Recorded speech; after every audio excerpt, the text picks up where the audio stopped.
Je vous salue au nom de notre Seigneur Jésus-Christ. Le 29 juin, l'Église catholique fête en une même solennité les apôtres Saint Pierre et Saint Paul, deux grandes figures de l'Église. On ne peut les séparer, ils sont les deux piliers de l'Église et jamais la tradition ne les a fêtés l'un sans l'autre. Celui qui fut le premier à confesser la foi, c'est bien Pierre. Celui qui l'a mise en lumière, c'est Paul. Pierre qui constitua l'Église en s'adressant d'abord aux fils d'Israël, et Paul qui fit connaître aux nations l'évangile du salut. L'un et l'autre ont travaillé chacun selon sa grâce à rassembler l'unique famille du Christ. Et ils sont maintenant réunis dans une même gloire. Chers téléspectateurs, je voudrais commencer cet entretien avec vous en disant que nous souhaitons la bonne fête à tous ceux qui se prénomment Pierre et à tous ceux qui se prénomment Paul. Oui, l'Église fête Pierre et Paul. Et qui sont-ils? Pierre était galiléen, reconnu par son accent, pêcheur installé à Capharnaüm, au bord du lac de Tibériade. Paul était un juif de la diaspora, de Tarse en Asie mineure, mais pharisien et, ce qui est le plus original, citoyen romain.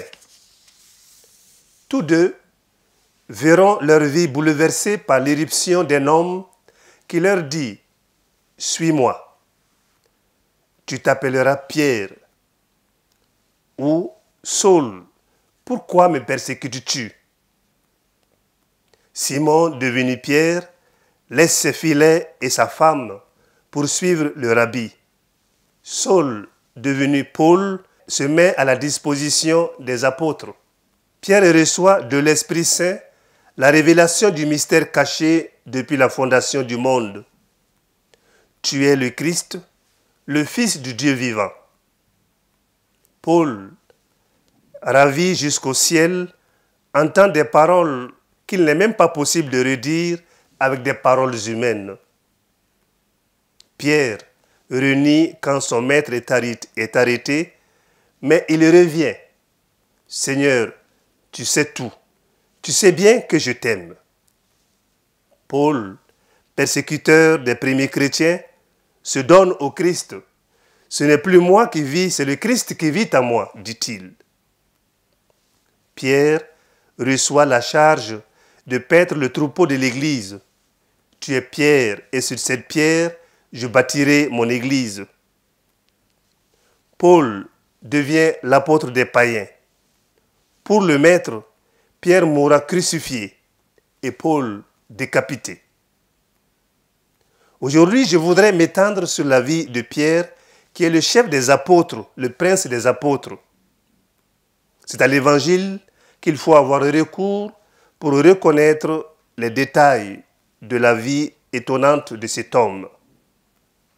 Fils de pécheur et pécheur lui-même, simple, ignorant, sans éducation, il entend le Fils de Dieu lui adresser cet appel singulier « Suis-moi, je te ferai pécheur d'hommes ».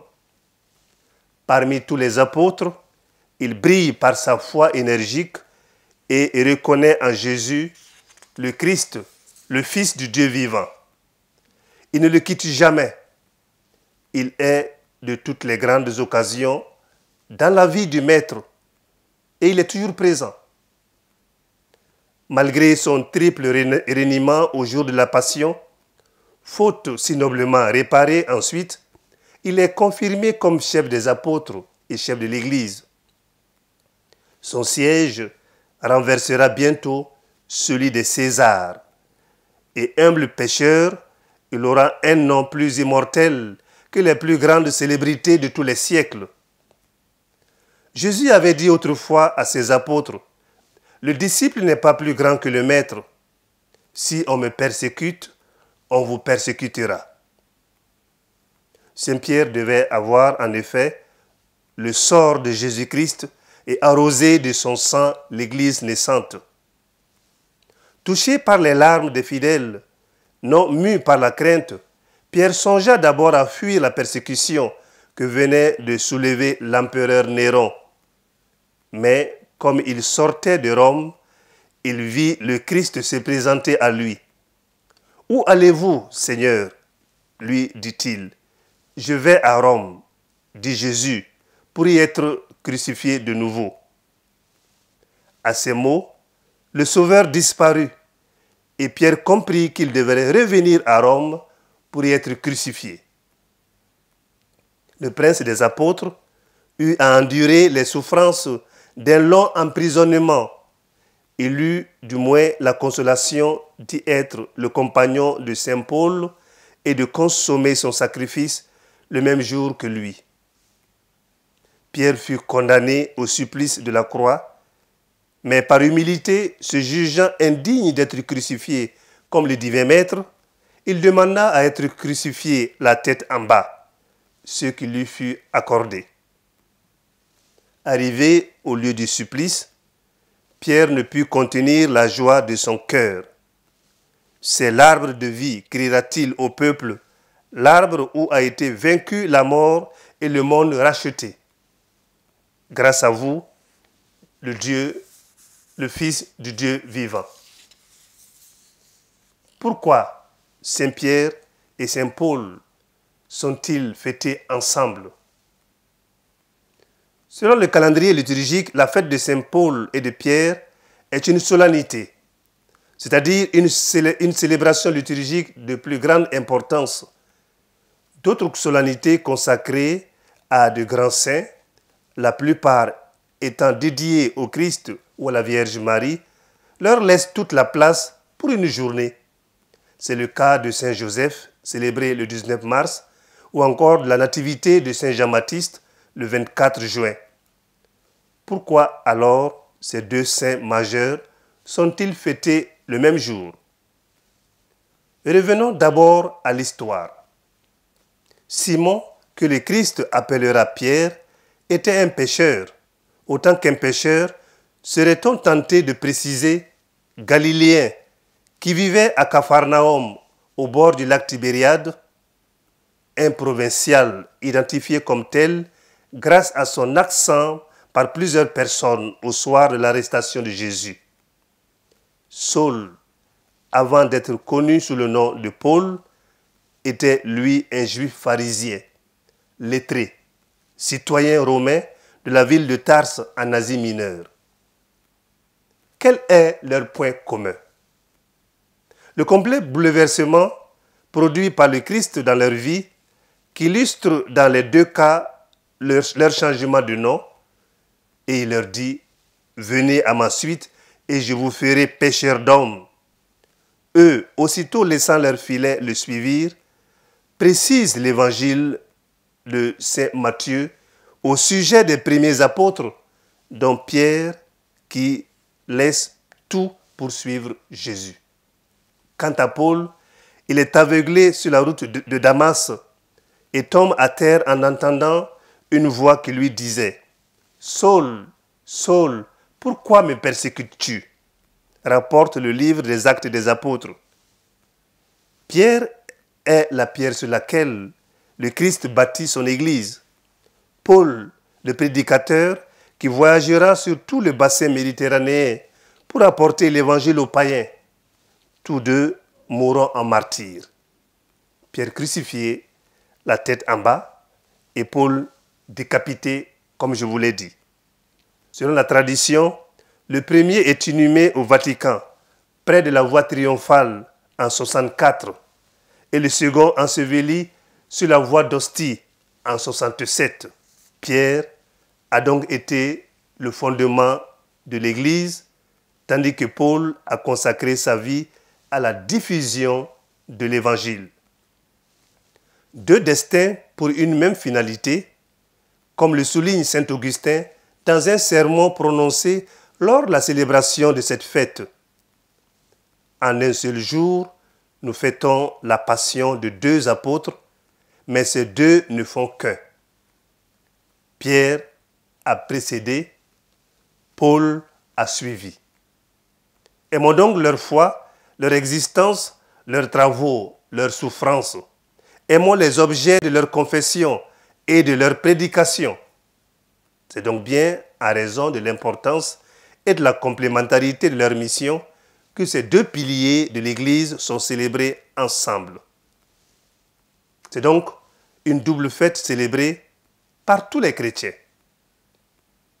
Le 29 juin est aussi le jour de l'année liturgique où les archevêques métropolitains nouvellement créés reçoivent des mains du pape à la basilique Saint-Pierre de Rome le pallium, symbole principal de leur titre. Cet ornement liturgique, sorte d'écharpe, pallium, signifie en latin manteau. Autrefois, imposé directement par le pape et qui est depuis 2015 seulement béni le 29 juin et la remise officielle est faite plus tard par les nonces apostoliques. Symbole de la fonction particulière de l'évêque de Rome, il signifie chez les archevêques métropolitains leur lien personnel avec lui. Vous trouverez autour du cou des archevêques et donc autour du cou de notre archevêque Jean Zerbo cette sorte de petite écharpe qu'il porte lors des célébrations de la messe.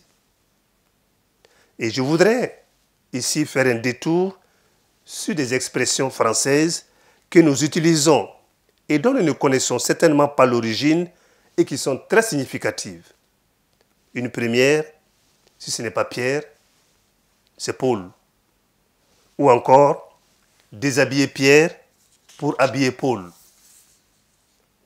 De façon plus anecdotique, les deux grands apôtres sont généralement liés l'un à l'autre par une expression traditionnelle, déshabiller Pierre pour habiller Paul.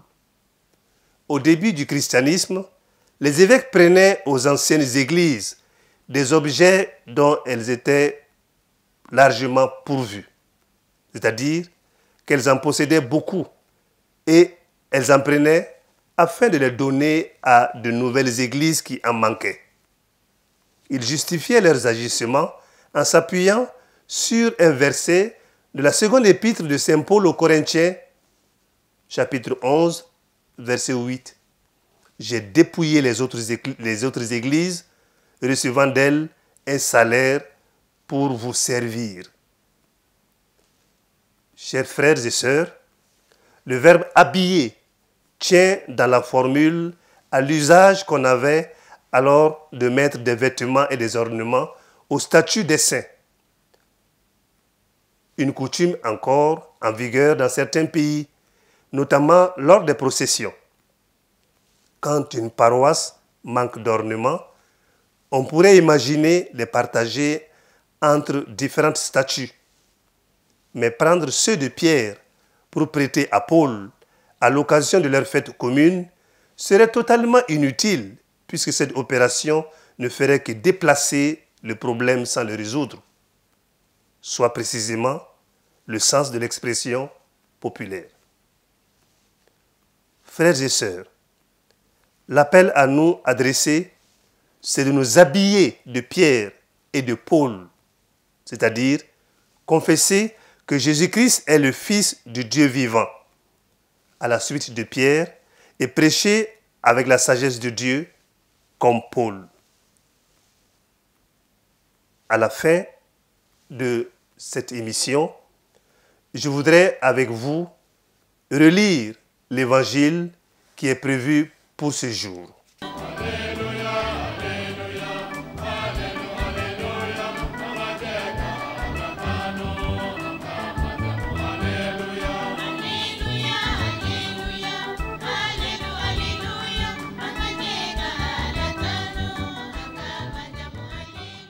Évangile de Jésus-Christ selon saint Matthieu. En ce temps-là, Jésus, arrivé dans la région de Césarée de Philippe, demanda à ses disciples, au dire des gens, qui est le Fils de l'homme? Ils lui répondirent, pour les uns, Jean le Baptiste, pour d'autres, Élie, pour d'autres encore, Jérémie ou l'un des prophètes. Jésus leur demanda, et vous, que dites-vous? Pour vous, qui suis-je?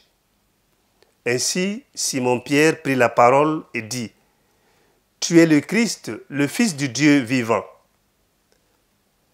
Prenant la parole à son tour, Jésus lui dit, heureux es-tu, Simon, fils de Jonas. Ce n'est pas la chair et le sang qui t'ont révélé cela, mais mon Père qui est aux cieux. Et moi, je te le déclare, tu es Pierre, et sur cette pierre je bâtirai mon église, et la puissance de la mort ne l'emportera pas sur elle. Je donnerai les clés du royaume des cieux. Tout ce que tu auras lié sur la terre sera lié dans les cieux, et tout ce que tu auras délié sur la terre sera délié dans les cieux. Chers frères, en terminant cette émission avec la lecture de cet évangile, je voudrais inviter chacun de nous à penser, à confesser que Jésus est le Fils de Dieu, comme Saint Pierre nous l'a annoncé, et à nous engager à prêcher l'Évangile par notre témoignage de vie, comme Saint Paul, que Jésus est le Sauveur du monde. Voilà ce à quoi la fête d'aujourd'hui nous appelle. Que le Seigneur nous accompagne et qu'il vous bénisse.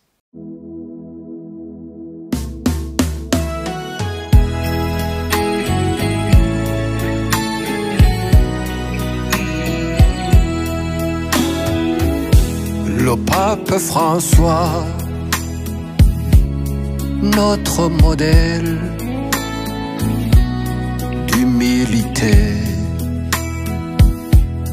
tu nous conduis sur le chemin de sainteté. Dans notre Église catholique, notre famille qui nous unit, il y a la foi, il y a l'espérance, il y a l'amour, il y a la vie.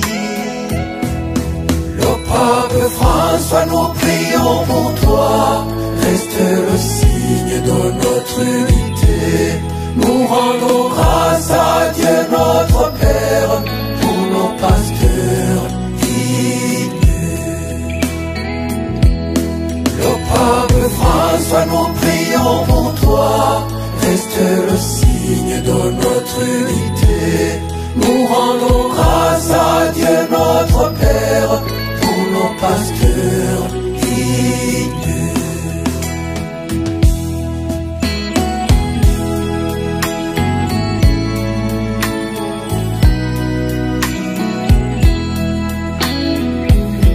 Le pape François, notre témoin de charité, il est devant, vers le terrain des démunis, envers les pauvres et les opprimés. Le pape François, il est devant, il leur apporte l'esprit de force, la paix profonde qui vient de Dieu. Par sa présence et son message, Dieu est vivant, il est parmi nous. Le pape François, nous prions pour toi, reste le signe de notre unité. Nous rendons grâce à Dieu notre Père pour nos pasteurs dignes.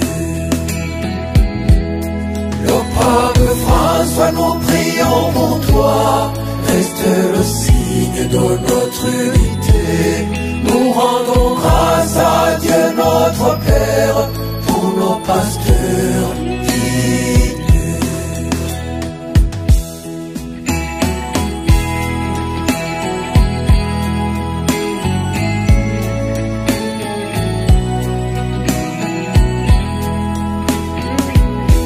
Le pape François, notre modèle d'humanité, il est présent quand l'être humain est malmené. Dans les questions des droits de l'homme, le pape François, il est là. Dans le besoin de la justice, le pape François, il est là.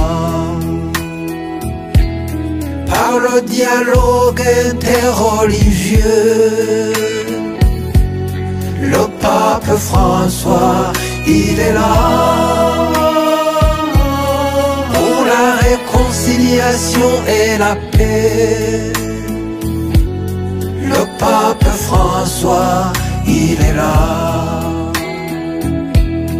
Dans les débats de société, le pape François, il est là. Par son message consolateur, le pape François, il est là. Le pape François, nous prions pour toi, reste le signe de notre unité. Nous rendons grâce à Dieu notre Père pour nos pasteurs dignes. Le pape François, nous prions pour toi, reste le signe de notre unité. Nous rendons grâce à Dieu notre Père pour nos pasteurs dignes. Le pape François, nous prions pour toi, reste le signe de notre unité. Nous rendons grâce à Dieu notre Père pour nos pasteurs dignes.